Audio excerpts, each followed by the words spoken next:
Objective the dream ही पहला एकदम बड़ा ही ड्रीम रखा था आपने कि मुझे एआई करना है। Very nice, good thought.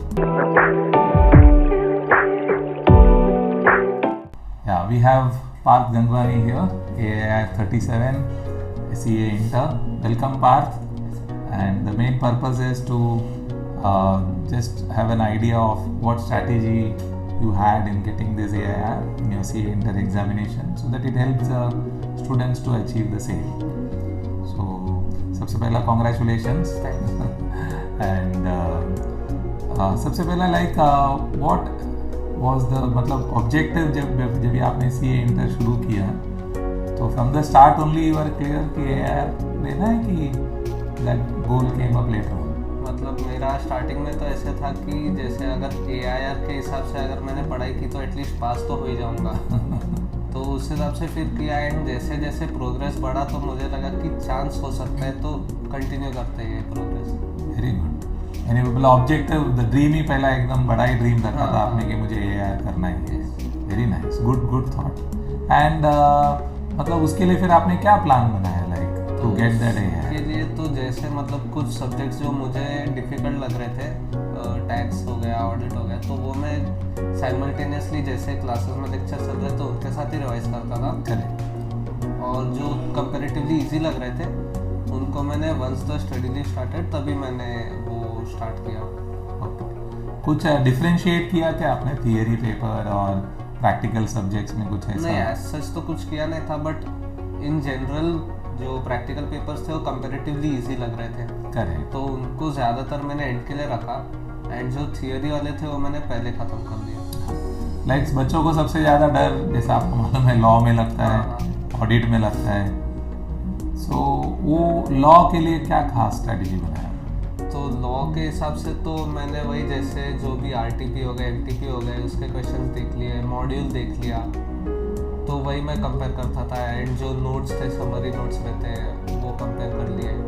अच्छा। तो एक उनका मतलब ओवरऑल ही मैंने एक समरी बना के किया था पढ़ाई। अच्छा। एंड इसमें सेक्शन नंबर्स कोड करना कितना इम्पोर्टेंट है? सेक्शन नंबर्स अगर श्योरली पता है कि ये सेक्शन नंबर में यही मटेरियल दिया हुआ है तो ही वो कोड करना करेक्ट रहेगा, वरना गलत सेक्शन नंबर लिखने के भी मार्क्स कटते हैं। Correct, very correct. And same way like audit का जो पेपर है उसके लिए क्या? ऑडिट के लिए भी लॉ के जैसे ही मैंने सिमिलर ही रखा था क्योंकि दोनों सब्जेक्ट्स है भी काफ़ी सिमिलर। करेक्ट। तो जैसे ऑडिट में भी जो इंस्टीट्यूट का मटेरियल है और जो क्लासेस के मटेरियल थे मैंने वही फॉलो किया। बराबर। एंड इसका मतलब पेपर्स कंप्लीट नहीं हो पाते बहुत बच्चों के, तो उसके लिए अगर जितना जल्दी कोई पेपर्स को प्रैक्टिस करना शुरू करेगा तो उनके लिए वो ज़्यादा अच्छा रहेगा क्योंकि फिर उनको भी एक हैबिट लग जाएगी कि 3 घंटे में इतना लिखना है। तो जैसे जैसे पेपर सॉल्व होगा तो फिर वो एग्ज़ाम में भी, एक्चुअली एग्ज़ाम में भी 100 मार्क्स का लिख पाएंगे। Correct, very correct. मतलब पेपर प्रैक्टिस जितना हम करेंगे उससे और टारगेट ऑफ कंप्लीटिंग 100 मार्क्स जो है वो पूरा हो जाएगा। Very correct, good.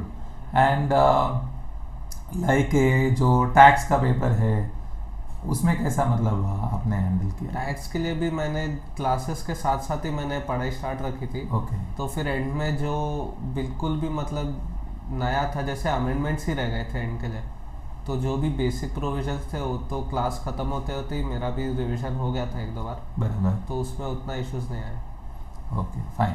And like FM है, कॉस्टिंग है, जो न्यूमेरिकल है प्योरली, या अकाउंट्स का 50 मार्क जो फुल्ली न्यूमेरिकल है, उसके क्वेश्चंस कभी कभी एग्ज़ाम में जो आते हैं बच्चे डर जाते हैं, उनको लगता है अरे ये मेरे को अभी मैं पूरा ब्लैंक हो गया है।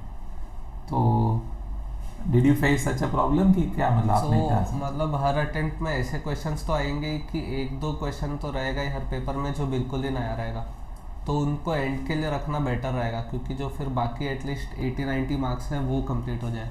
सही बात है। तो पहला जो आता है हमको वो क्वेश्चन लिख देते हैं एंड जो नहीं आता है वो हमने पीछे के लिए रख दिया। So to write the question number properly and end में डाल दिया जो डिफिकल्ट है। एंड लाइक बोलते हैं ना ये कुछ भी क्वेश्चंस एग्जाम में सॉल्व करने में वो बच्चों को इसलिए भी शायद डिफिकल्टी आता है बिकॉज वो कभी भी खुद से सॉल्व नहीं करते।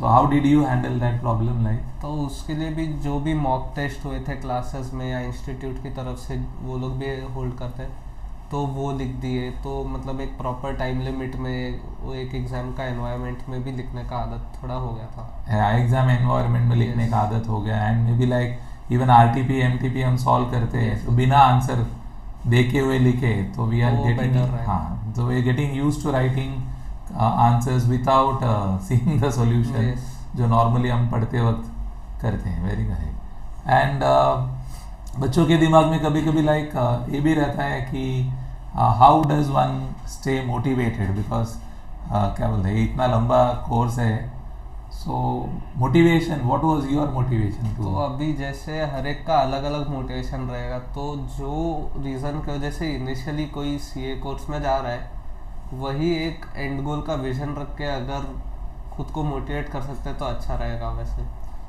सो you have to know why you are doing CA, आप क्यों सीए कर रहे हैं, आपका रीज़न क्या है, and that reason was has to be big enough to Yes, yes, yes, motivate. Drive yourself through the programme.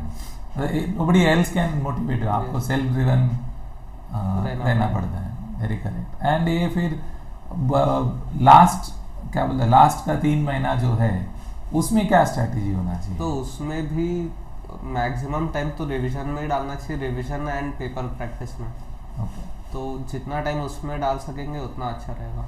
और ये दिन में कितना सब्जेक्ट पढ़ना चाहिए, वो क्वेश्चन रहता दिन है। में कितना सब्जेक्ट करना चाहिए, जो वो तो अभी मतलब एक पर्सनल प्रेफरेंस हो गया कि अलग अलग लोग अलग अलग अमाउंट ऑफ सब्जेक्ट्स हैंडल कर पाएंगे। करेक्ट। तो मैं 2 सब्जेक्ट करता था अराउंड दिन में, एक थियोरी एक प्रैक्टिकल। मैं वो एक बैलेंस बनाने के हिसाब से रखता था। बराबर है।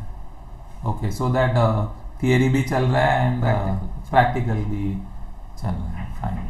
एंड बहुत बार ये भी क्वेश्चन रहता है, एक ग्रुप देना चाहिए, 2 ग्रुप देना चाहिए? तो उसके लिए अगर कोई एक ऐसा ग्रुप रहेगा जिसका बिल्कुल भी मतलब 0 प्रोग्रेस हुआ है, तो फिर सिर्फ उन्हीं केसेस में एडवाइजेबल रहेगा कि कोई एक ग्रुप दे, वरना 2 ग्रुप देना यूजुअली ज़्यादा बेनिफिशियल रहता है, क्योंकि फिर उसमें एक इंटर ग्रुप सेट ऑफ भी मिलता है, बेनिफिट मिलता है। करेक्ट। तो अगर दोनों ग्रुप में थोड़ा बहुत भी पढ़ाई हुआ है तो मतलब दोनों ग्रुप के साथ प्रोसीड करना बेटर होगा। या दोनों ग्रुप का पढ़ाई थोड़ा बहुत भी हुआ है तो better to Yes. Give both the groups rather than Only sticking. a single. And जैसा भी एग्जाम का हम बात कर रहे हैं तो ऑब्वियसली ये भी आता है कि ये सीए का प्रोफेशनल एग्जाम है, तो मालूम पड़ा एक आध एग्जाम बहुत टफ चला गया, एंड खास करके पेपर 1 थोड़ा लेंदी रहता है, तो मेनी पीपल गेट डीमोटिवेटेड। या लॉ बहुत टफ चला गया, पेपर 2, तो देन दे फील कि अभी मेरे को नहीं लिखना है क्योंकि मैं तो वैसे भी फेल होने वाला हूँ। तो what is your advice to them on? के कुछ ऐसे मतलब वो सोच के कोई फ़ायदा नहीं होगा, क्योंकि पहले के 8-10 महीने की भी जो मेहनत है वो भी वेस्ट जाएगी। एंड अभी अगर एक पेपर समझो ख़राब भी जा रहा है तो एटलीस्ट बाकी कंप्लीट करके नेक्स्ट अटेम्प्ट भी अगर देना पड़ा तो एक ही पेपर देना पड़ेगा इंस्टेड ऑफ 5 और 6 पेपर। या वेरी वेरी इंपॉर्टेंट आपने बोला कि जो हमारी 7-8 महीने की मेहनत है उसको वेस्ट जाने नहीं देना चाहिए। बेटर एक पेपर टफ गया तो इट्स ओके, बाकी का लिख के पास हो जाए, बाकी अगर वर्स्ट कम भी हुआ तो then you have to write just 1 paper. Very correct. And then क्या बोलते हैं, ये टाइम मैनेजमेंट कैसा रहता है, मतलब सिर्फ पढ़ाई रहता है कि और कुछ नहीं, और साथ में कुछ भी एक्स्ट्रा है? थोड़ा एक जैसे एक मोड ऑफ एंटरटेनमेंट चाहिए रहेगा, वरना अगर कोई मतलब बिना एंटरटेनमेंट के कर पा रहा है तो उसके लिए अच्छा है। बट जैसे नॉर्मली लोगों को चाहिए रहता है, तो जैसे हर 1-1.5 घंटे के बाद थोड़ा एक ब्रेक ले सकते हैं, तो उसमें ज़्यादा बोर भी नहीं होगा एंड पढ़ाई भी साथ में चलती रहेगी। Correct correct. एंड आपका डाउट्स वगैरह सब कैसे आप सॉर्ट करते थे? डाउट्स तो जैसे जैसे आता था मैं पहले ट्राई करता था कि खुद से फिगर आउट कर लूँ। अगर नहीं फिगर आउट हो रहा है तो फिर क्लास में कोई जो मतलब सब्जेक्ट में डाउट है वो सब्जेक्ट के फैकल्टी से बात करके मैं क्लियर कर लेता था। Very good very good. And like अभी आप आर्टिकलशिप कर रहे हैं, तो what is your take on this chartered accountancy course? Because बहुत लोग बोलते हैं चार्टर्ड अकाउंटेंसी कोर्स का फ्यूचर होगा नहीं होगा। अभी आपने दोनों साइड ऑफ द पॉइंट देखा है। या नहीं हो वो एक अलग बात है, बट अभी अगर इतना टाइम उसमें इन्वेस्ट कर ही दिया एंड सिर्फ फाइनल का लेवल बचा है तो फाइनल भी ख़त्म ही कर लेते हैं, करेक्ट। वरना पॉइंट नहीं रहेगा इतना करके। Very good very good. चलो, very nice Parth, nice talking to you and will not take much time of yours, and best wishes. Thank you. God bless you for this advice, and we'll send it to the appropriate students so they get benefited. Thank you. Thank you.